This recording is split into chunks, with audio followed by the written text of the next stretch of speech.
John Calvin on Psalm 107, verses 1 through 19.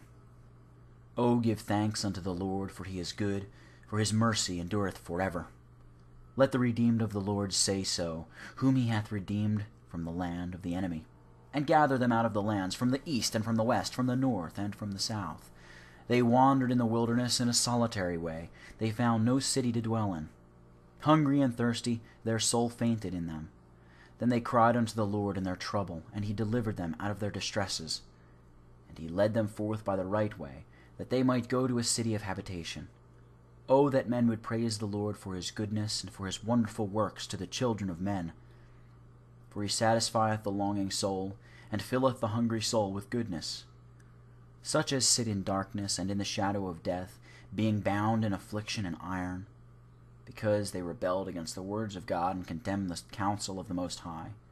Therefore he brought down their heart with labor. They fell down, and there was none to help.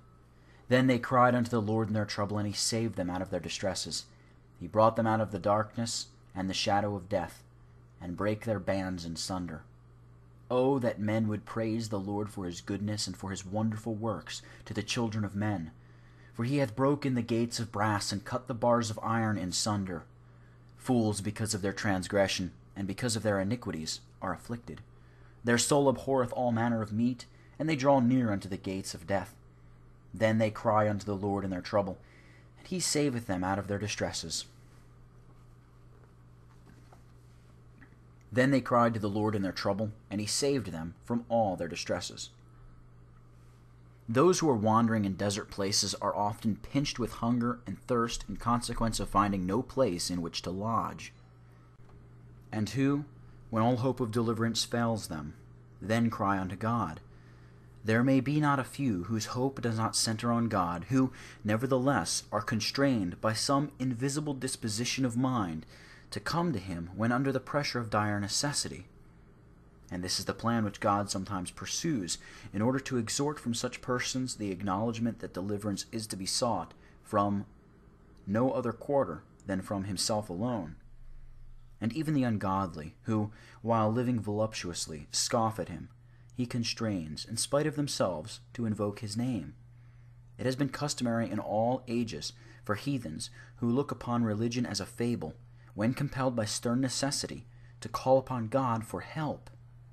Did they do so in jest? By no means.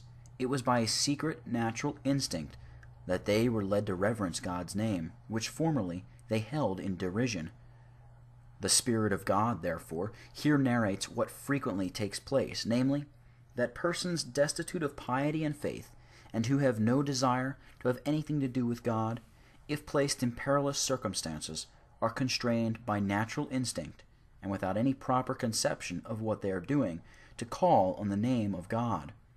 Since it is only in dubious and desperate cases that they betake themselves to God, this acknowledgment which they make of their helplessness is a palpable proof of their stupidity, that in the season of peace and tranquility they neglect him.